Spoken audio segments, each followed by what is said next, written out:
Fala, Jesus querido, fala-me hoje sim, fala por sua bondade, fica ao pé de mim. Meu coração aberto está pra sua voz ouvir, enche-me de louvores e gozo pra te servir. Fala-me suavemente, fala com muito amor, vencedor para sempre, livrei-te-ei de pôr. Fala-me cada dia, sempre em terno tom, ouvir sua voz eu quero, e nesse mesmo tom. Glória a Deus. João 21, a partir do versículo 1, está escrito assim: Depois disso manifestou-se Jesus outra vez aos discípulos junto ao mar de Tiberíades, e manifestou-se assim. Estavam juntos Simão, Pedro e Tomé, chamado Dídimo, e Natanael, que era de Caná da Galileia, e os filhos de Zebedeu e outros 2 de seus discípulos. E disse-lhe Simão Pedro: vou pescar. Dizem-lhe eles: também nós vamos contigo. E subiram e logo foram para o barco, e naquela noite nada apanharam. E sendo já manhã, Jesus se apresentou na praia, mas os discípulos não conheceram que era Jesus. Disse-lhe, pois, Jesus: filhos, tendes alguma coisa de comer? Responderam-lhe: não. E ele lhes disse: lançai a rede para o lado direito do barco, e achareis. E lançaram na pôs, e já não a podiam tirar pela multidão dos peixes. Então aquele discípulo a quem Jesus amava, disse a Pedro: é o Senhor. E quando Simão Pedro ouviu que era o Senhor, cingiu-se com a túnica, porque estava nu, e lançou-se ao mar. E os outros discípulos foram com o barco, porque não estavam distantes da terra, senão quase 200 côvados, levando a rede cheia de peixes. Logo que desceram para a terra, viram ali brasas e um peixe posto em cima e pão. E disse-lhe Jesus: trazei dos peixes que agora apanhastes. E Simão subiu e puxou a rede para a terra, cheia de 153 grandes peixes. E sendo tantos, não se rompeu a rede. Disse-lhe Jesus: vinde, comei. E nenhum dos seus discípulos ousava perguntar-lhe: quem és tu? Sabendo que era o Senhor. Chegou, pois, Jesus e tomou o pão e deu-lhes, e semelhantemente o peixe. E já era a 3ª vez que Jesus se manifestava aos seus discípulos, depois de ter ressuscitado dentre os mortos. E depois de terem jantado, disse Jesus a Simão Pedro: Simão, filho de Jonas, amas-me mais do que estes? E ele respondeu: sim, Senhor, sabes que te amo. Disse-lhe: apacenta os meus cordeiros. Tornou a dizer a 2ª vez: Simão, filho de Jonas, amas-me? E disse: sim, Senhor, tu sabes que te amo. Disse-lhe: apacenta as minhas ovelhas. E disse-lhe 3ª vez: Simão, filho de Jonas, amas-me? Simão entristeceu-se por lhe ter dito 3ª vez: amas-me? E disse-lhe: Senhor, tu sabes de tudo. Tu sabes que eu te amo. Jesus lhe disse: apacenta as minhas ovelhas. Jesus, nós estamos em sua presença, Senhor, no último dia dessa série de mensagens, onde o Senhor tratou coisas especiais conosco. Senhor, foram 16 semanas onde nós aprendemos com os milagres de Jesus.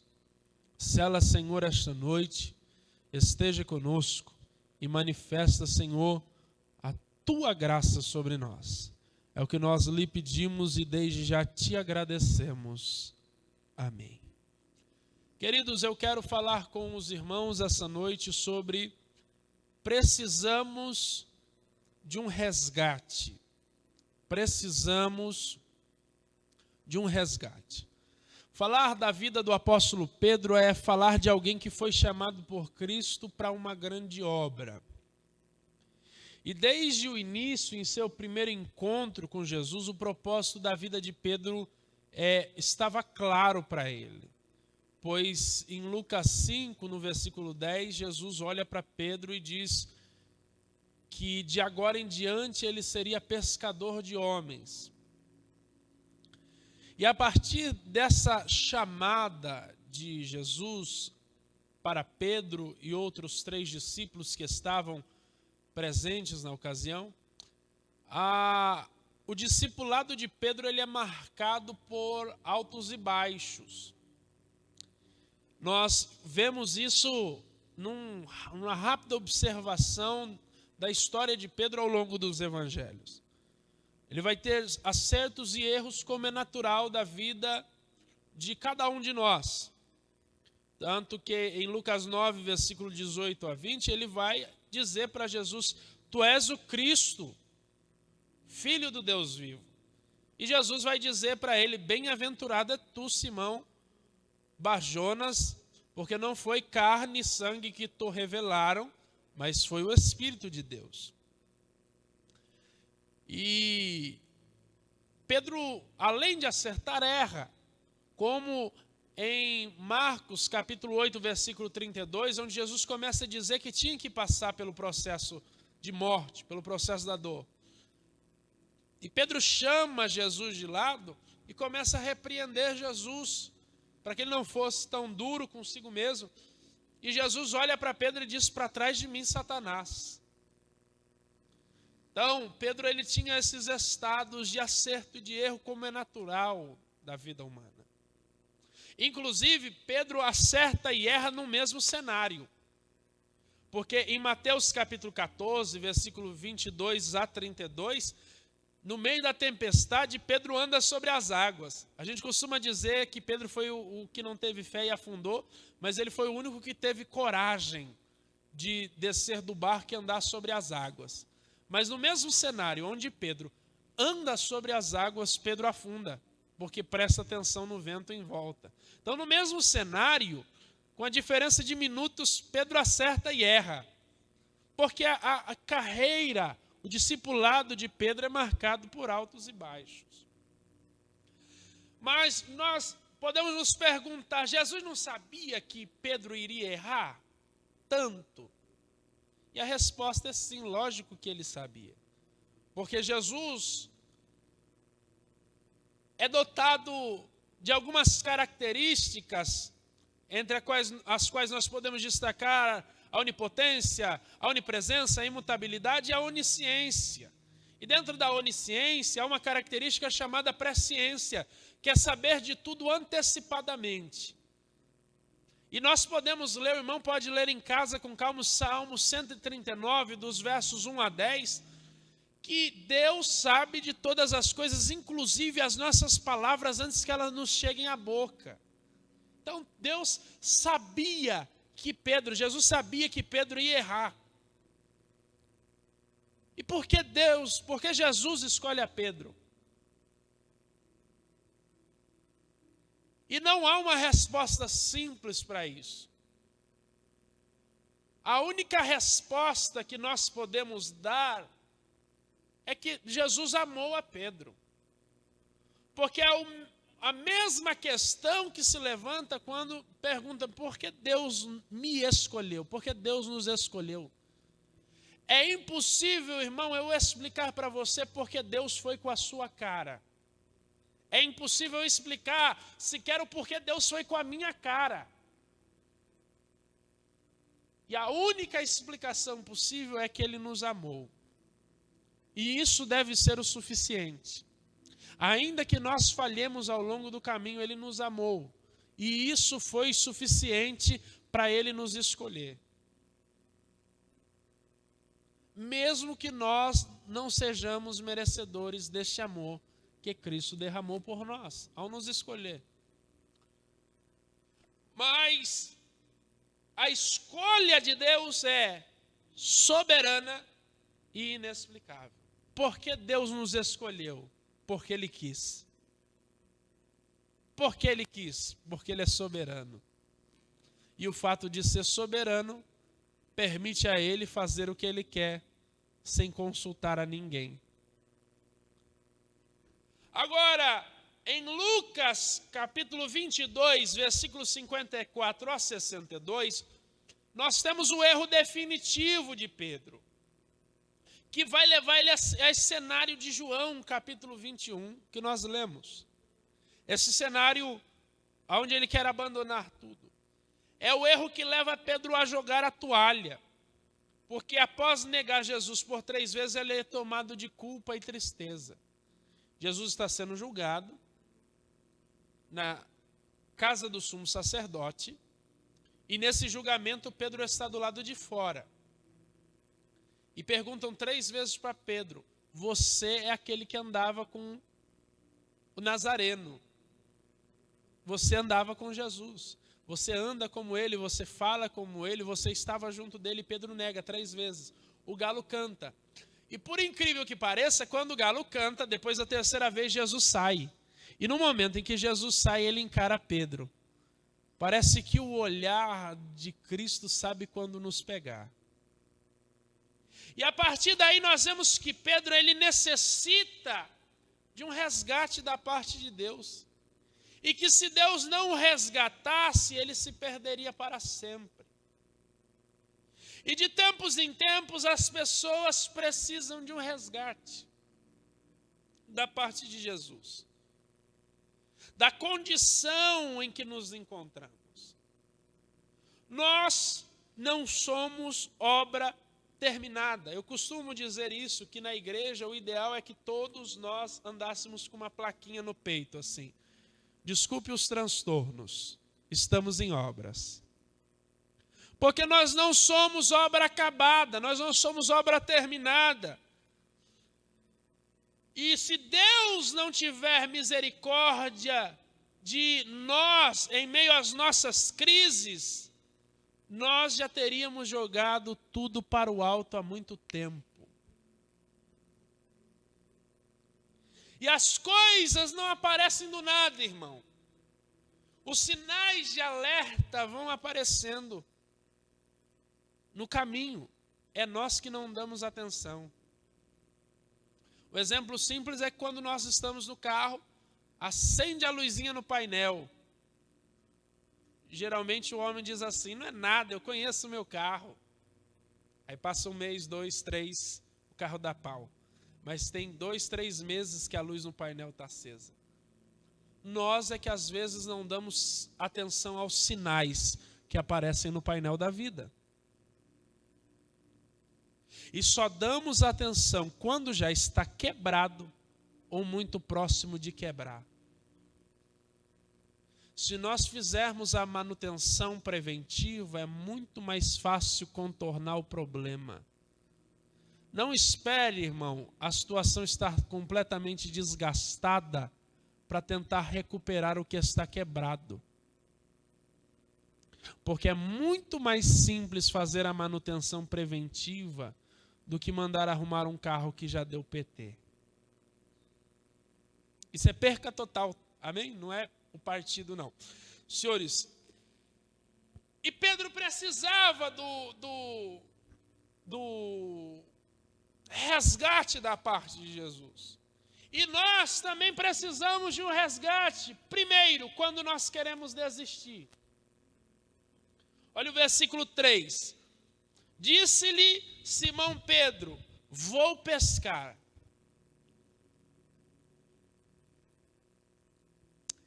Dizem-lhe eles também: nós iremos contigo. Foram e subiram logo para o barco naquela noite e nada apanharam. Após o erro, Pedro decide fugir. Mas a intenção dele não é de forma alguma voltar para o seu mestre. A tempos ele tinha abandonado a sua empresa de pesca para seguir a Jesus e ser pescador de homens. Mas agora Pedro ele quer jogar tudo para o alto para voltar à pesca por conta do erro que ele havia cometido.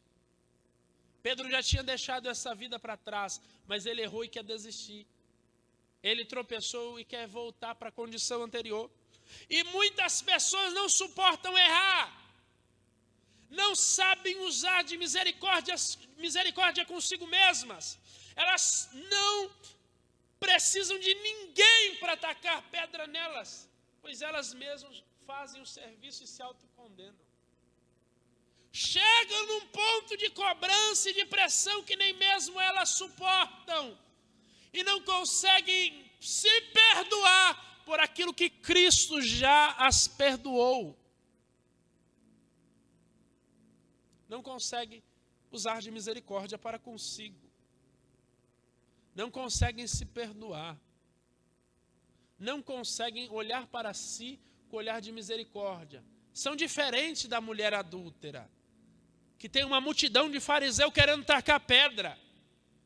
Não, já taca pedra em si mesmo. Com um fardo pesado demais, somados às frustrações da vida, querem jogar tudo para o alto. Porque não conseguem aguentar as decepções da vida e admitir que são passíveis de erro. Querem desistir, querem jogar tudo para o alto. Jó passou por isso. Estava tudo dando errado. Aí ele vai fazer uma oração a Deus. Jó capítulo 6, verso 8. Quem dera se cumprisse o meu desejo, e que Deus me desse o que espero, e que Deus quisesse quebrantar-me, e soltasse a sua mão sobre mim e me acabasse. Olha a oração que Jó está fazendo. Deus pode me matar. É o que Jó está dizendo ao Senhor. Com vontade de desistir, nós queremos colocar um ponto final na história onde Deus deseja colocar uma vírgula e dar continuidade. E nós precisamos entender isso. Se nós entregamos a nossa vida ao Senhor, se nós entregamos o nosso ser a Deus, a nossa história está na mão dele escrever. Não tente tomar a caneta da mão de Deus. Não tente colocar ponto final onde Deus disse que não acabou. Porque Deus sempre tem reviravoltas. Deus tem sempre mudança de cativeiro. Deus tem sempre transformação de situações. Jeremias passa por essa situação. Em Jeremias 20, do versículo 7 ao versículo 9, Jeremias estava cansado, frustrado, decepcionado. Ele vai orar ao Senhor assim: Senhor, persuadiste-me e persuadido fiquei. Mais forte foste sobre mim e sobre mim prevaleceste. E a tua palavra tornou-se vergonha nos meus lábios, e motivo de angústia dia e noite. Mas todas as vezes que eu penso em parar, a tua palavra queima como um fogo cerrado nos meus ossos. Eu quero dizer que ainda que você queira desistir, há uma chama do Espírito Santo que arde no nosso coração, na nossa alma. O fogo do Espírito vai arder nos nossos ossos. Ele não vai nos deixar parar, ainda que você queira jogar tudo para o alto, ainda que você queira abandonar, ainda que você queira desistir. Deus não vai deixar você desistir do projeto que Ele escreveu para a sua vida. Deus escreveu um projeto para a sua história. Não dá mais para abrir mão do projeto de Deus. Não dá mais para olhar para trás. Não dá mais para jogar tudo para o alto. Deus não vai deixar você desistir. O fogo do Espírito de Deus vai queimar no seu coração. E a vontade de desistir vai ir embora. Deus não nos deixará desistir, porque Ele certamente nos resgatará. Mas nós precisamos ainda de um resgate. Em segundo lugar, quando não reconhecemos a presença de Jesus, nós precisamos de um resgate. Olha o versículo 4. E sendo já manhã, Jesus se apresentou na praia. Mas os discípulos não conheceram que era Jesus. O texto mostra que ao chegar à praia, Jesus se comunica com os discípulos. E por incrível que pareça, os homens que andaram por 3 anos com Jesus, 3 anos e meio para ser exato, com o mestre, não conseguiram o reconhecer. Eles andavam com Jesus, eles comiam com Jesus, eles dormiam no mesmo local que Jesus, eles acordavam no mesmo horário que Jesus, viram Jesus curar, salvar, libertar, transformar, ensinar, operar maravilhas e coisas extraordinárias. Mas agora simplesmente eles não conseguem reconhecer a presença de Jesus. É triste, irmão, chegar a este ponto. Chegar ao ponto onde estamos num ambiente em que Jesus está se manifestando e simplesmente não conseguir perceber ou reconhecer a sua presença. Frequenta-se o culto, participa-se da reunião, mas não se tem a capacidade de reconhecer que Jesus está no ambiente fazendo coisas extraordinárias. O irmão da direita chora, o irmão da esquerda fala em línguas, o da frente glorifica a Deus, mas o indivíduo está ali sem entender o que está acontecendo, porque não consegue reconhecer a presença de Jesus no ambiente. Nós precisamos urgentemente ser resgatados quando isso acontece. Quando nós não reconhecemos a presença de Jesus no nosso meio. O culto está acontecendo, o louvor está cantando ao Senhor. O ministro só falta bater a cabeça na parede. E nós não estamos sentindo e percebendo nada acontecer no nosso meio. Nós precisamos de um resgate quando isso acontece. Os discípulos que se extraviam pelo caminho de Emaús passam pela mesma situação. Em Lucas capítulo 24, a partir do versículo 15, a Bíblia diz que 2 discípulos saem de Jerusalém indo contra a ordem de Jesus, que era para permanecer em Jerusalém. Eles saem de Jerusalém e vão para Emaús. No meio do caminho, eles estão conversando entre si e fazendo perguntas, e Jesus se aproxima e começa a caminhar com eles. E no versículo 16, a Bíblia diz que os olhos deles estavam como se estivessem fechados e não podiam o reconhecer. Tem gente na igreja com o olho espiritual fechado, com o coração empedrado, sem sensibilidade à presença de Deus. Eles estavam, e o interessante é isso, Jesus não estava lá espiritualmente, Jesus estava lá fisicamente, e eles não conseguiram reconhecer a presença de Jesus. Para eles, aquele homem, que era Jesus, era apenas um peregrino, era um viajante. E Jesus começa a perguntar, do que vocês estão falando? Aí um deles responde, você é peregrino em Jerusalém, não sabe o que está acontecendo? Do Jesus o Nazareno, que era profeta de Deus, poderoso em obras, que foi condenado pelo Sinédrio, condenado à morte. Nós achamos que ele era aquele que havia de remir a Israel e agora ele está morto. E aí Jesus começa a ensinar. E Jesus conversa com eles o caminho inteiro. E eles só vão entender que aquele homem era Jesus quando eles estão tomando a refeição em Emaús e Jesus levanta a mão para partir o pão e dar graças. E não há nada de muito misterioso nisso. Porque primeiro era um hábito de Jesus partir o pão e dar graças antes de comer. E segundo, quando ele levantou as mãos, o que fica visível? Os furos, as mãos de Jesus estão expostas.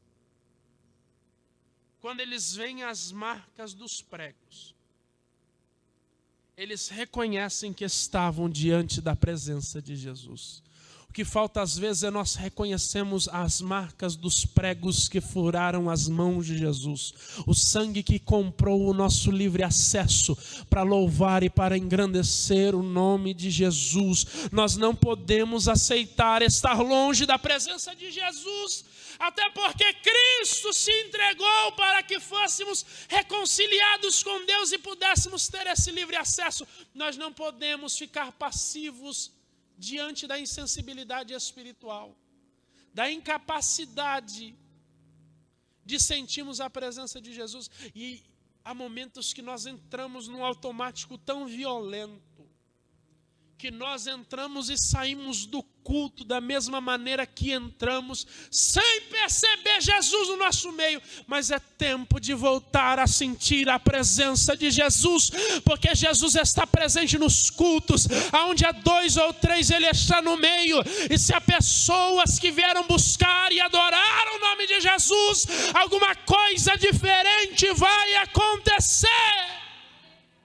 Haverá cura, haverá libertação, haverá restauração de casamento, de família. Filhos vão reatar amizade com os pais, irmãos vão voltar a se falar, ministérios vão se reacender, porque Cristo está no culto. E se Cristo está no culto, alguma coisa tem que acontecer. Nós precisamos de um resgate. Terceiro, quando não temos alimento. Olha o versículo 5. Disse-lhe, pois, Jesus: filhos, tendes alguma coisa de comer?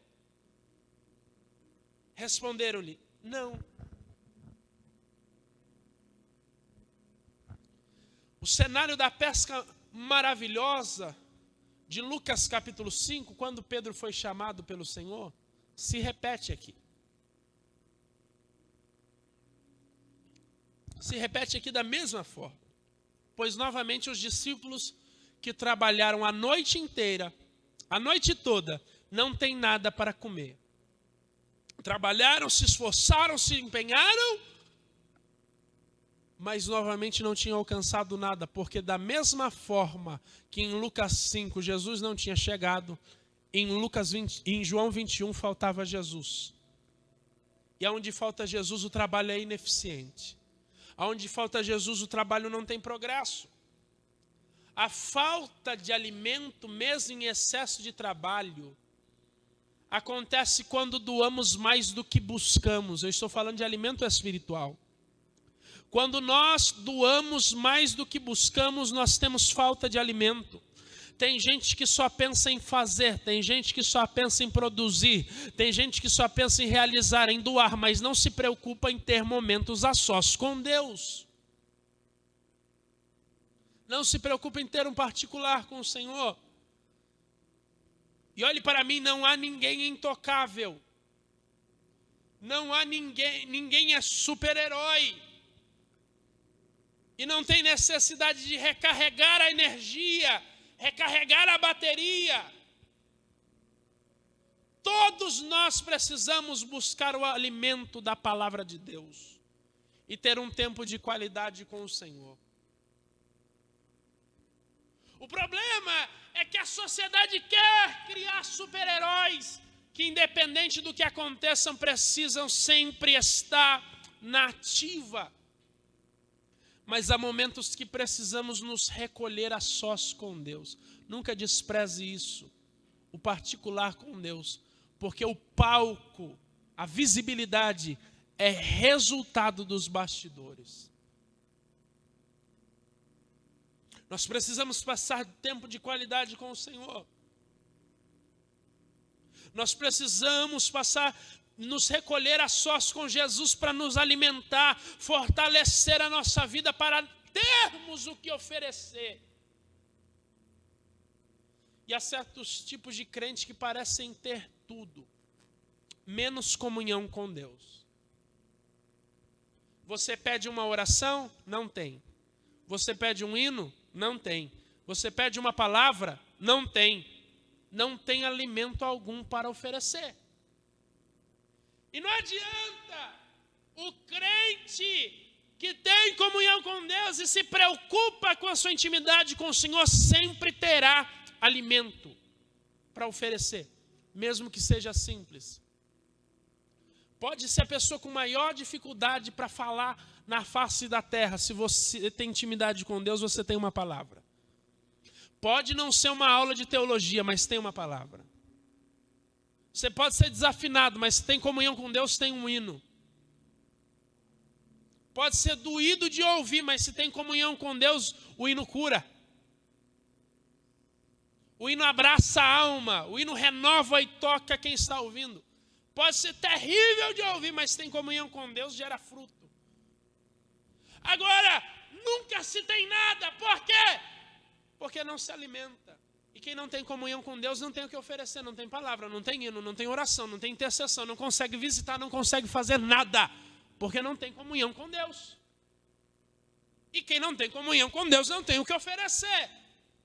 Ainda que seja habilidoso, habilidade não compensa a falta de comunhão com Deus. Eu posso vir aqui e dar a melhor aula de teologia que você já viu na sua vida, mas se eu não tiver comunhão com Deus, a sua vida não muda. Porque falta a comunhão com Deus. Porque o que gera fruto é comunhão com Deus. Aonde está isso? Eu te provo na Bíblia. João, capítulo 15. João, capítulo 15. A partir do versículo 1, Jesus diz: eu sou a videira e meu pai o lavrador. Toda vara que está em quem? Em mim. Quem é mim aqui? É Jesus. Toda vara em mim que não dá fruto, ele tira e limpa. Todo aquele que dá fruto, limpa, para que dê mais fruto. Vós já estáis limpos pela palavra que vos tenho falado. Estáis em mim e eu em vós, como a vara de si mesmo não pode dar fruto se não estiver na videira, assim também vós, se não estiverdes em mim. Ninguém pode dar fruto se não estiver em Jesus. Eu sou a videira verdadeira, versículo 5. Vós as varas, quem está em mim e eu nele, esse dá muito fruto, porque sem mim nada podeis fazer. Só tem para dar quem tem comunhão com Jesus.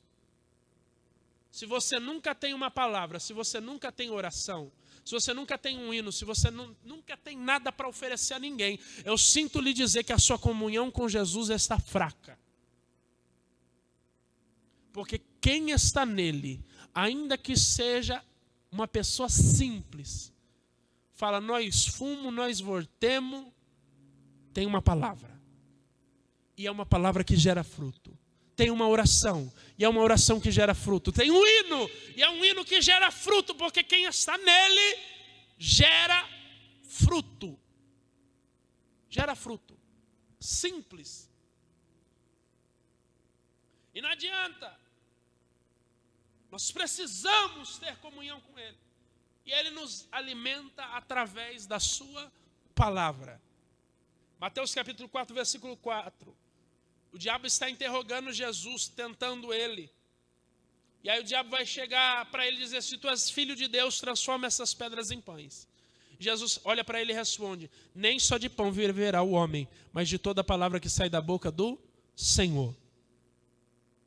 Porque a palavra de Deus é alimento para a nossa alma. O que nutre a sua alma não é louvor, não é dança, não é teatro. O que nutre a sua alma não é testemunho dos irmãos. O que nutre a sua alma é a palavra. Esse vazio que nós sentimos em nossa alma só pode ser preenchido através da palavra de Deus. E através da palavra de Deus, ele nos lava, nos limpa. Foi o que nós lemos em João 15. Vós já estáis limpos pela palavra que vos tenho falado. A palavra de Deus é o alimento que estrutura o crente e faz amadurecer. E por isso nós precisamos nos alimentar constantemente da palavra de Deus e buscar a sua presença. Em quarto e último lugar, nós precisamos de um resgate quando não conseguimos chegar até Jesus. Nós precisamos de um resgate quando não conseguimos chegar até Jesus. Olhe dos versículos 15 a 17. Nós estamos encerrando aqui.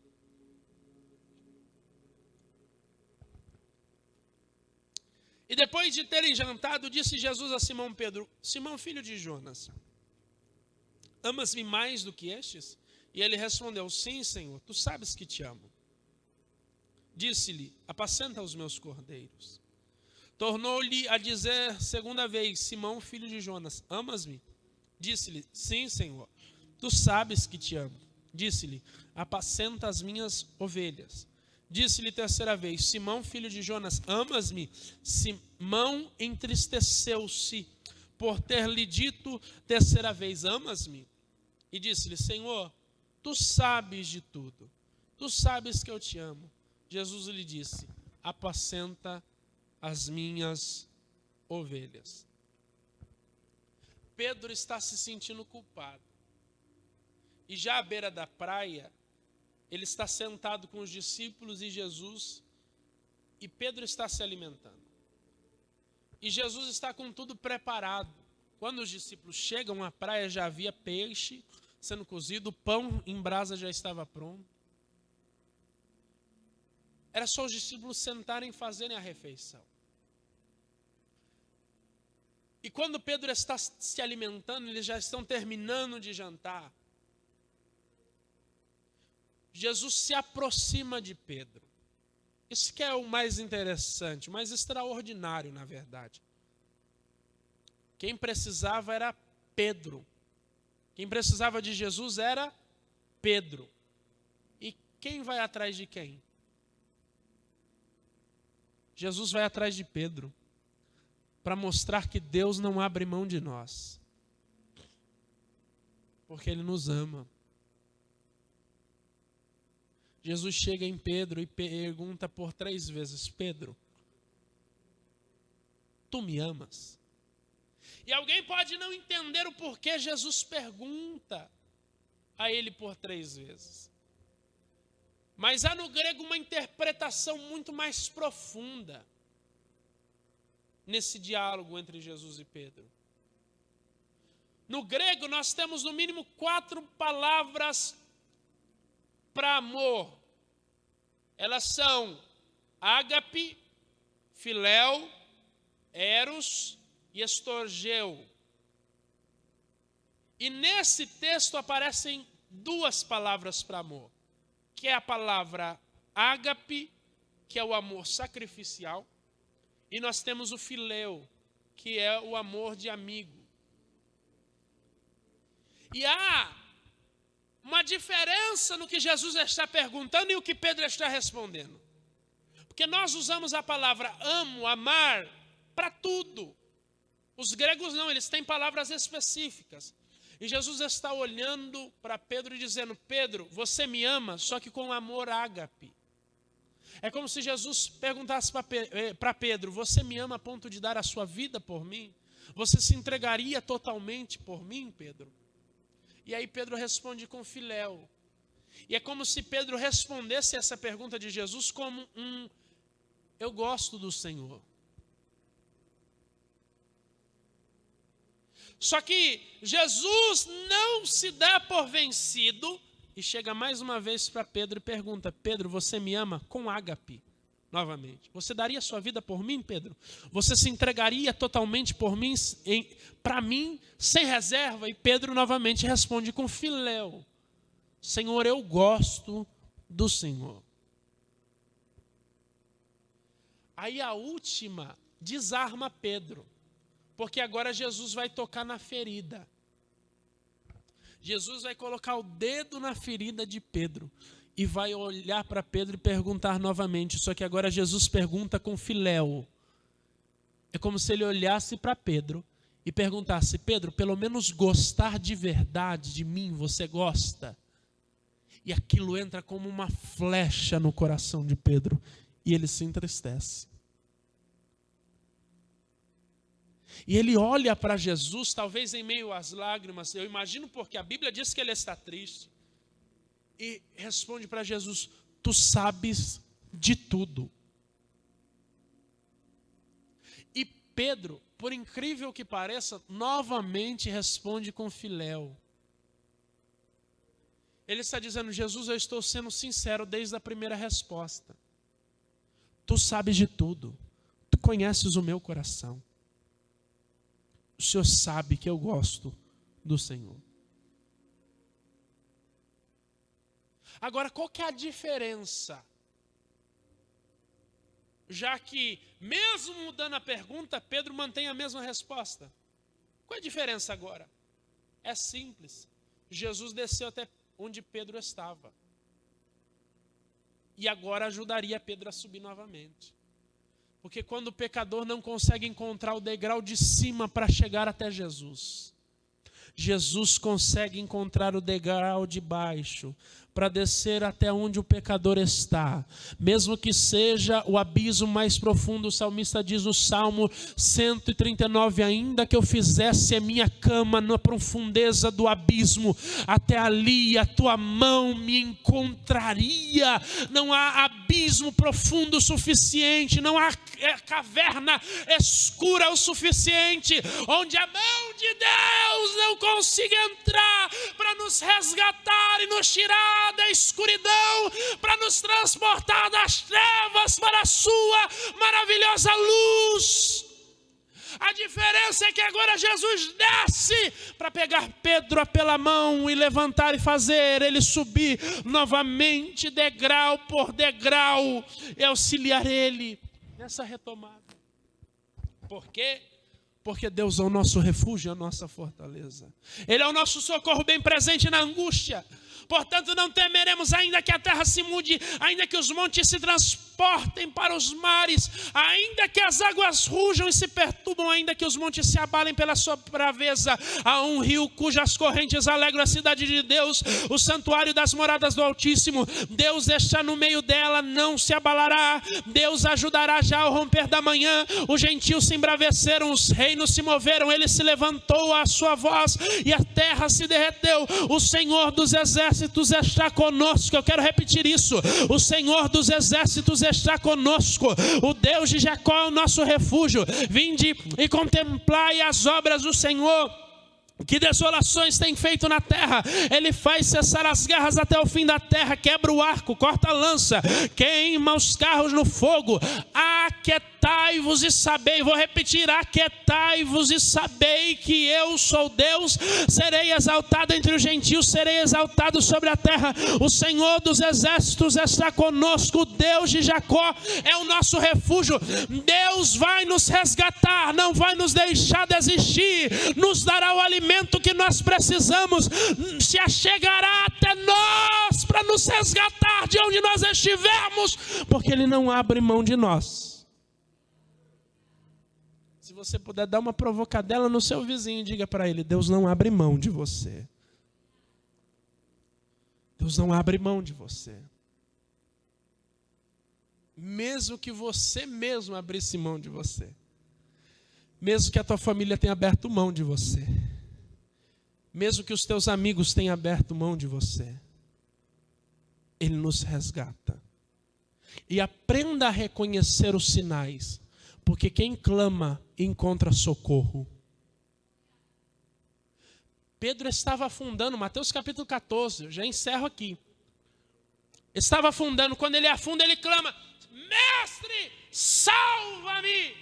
Quando ele clama, o que Jesus faz? Ignora, vira as costas? Não, ele estende a mão. Pega Pedro da onde ele estava afundando e traz de volta a segurança do barco, porque quem clama recebe ajuda, recebe socorro. Então, quando você reconhecer, pelo amor de Deus, irmão, quando você reconhecer que está querendo desistir, quando você reconhecer que não está mais percebendo a presença de Jesus, quando você reconhecer que não tem mais alimento, quando você reconhecer que não consegue mais se chegar até Jesus, clame! Porque se você clamar, Ele virá ao seu encontro para te resgatar. Fica de pé, por gentileza. Ele é o Deus que nos resgata. Ele é o Deus que nos levanta. Ele é o Deus que nos fortalece, que nos estrutura, que nos alicerça. Ele é tudo que nós precisamos para nos manter de pé. E eu não sei se você precisa de um resgate de Deus essa noite. Se você se identificou precisando de um resgate em alguma dessas áreas, eu quero lhe convidar a fechar os seus olhos e clamar a Jesus aí do seu lugar e falar com Ele. Senhor, me resgata. Eu estou querendo desistir. Mas seja sincero. Rasga o verbo. Sem maquiagem, sem máscara diante de Jesus. Pai, o negócio está feio, eu quero chutar o pau da barraca. Fale com Jesus. Senhor, eu não reconheço mais a sua presença. Eu vejo as pessoas chorarem, mas eu não consigo perceber a ação do Espírito Santo ao meu redor. Abra sua alma. Senhor, eu não tenho mais alimento. Eu doei. E não tenho mais, nem para mim mesmo. Me resgata, eu preciso recarregar as baterias. Senhor, eu não consigo mais me chegar até ti. Mas eu sei que o Senhor pode vir à minha direção e me resgatar. E a mão do Senhor está pronta a ser estendida para você essa noite. Então comece a falar com Deus. Comece a rasgar a sua alma diante do Senhor. Agora é o momento de você fazer a sua oração.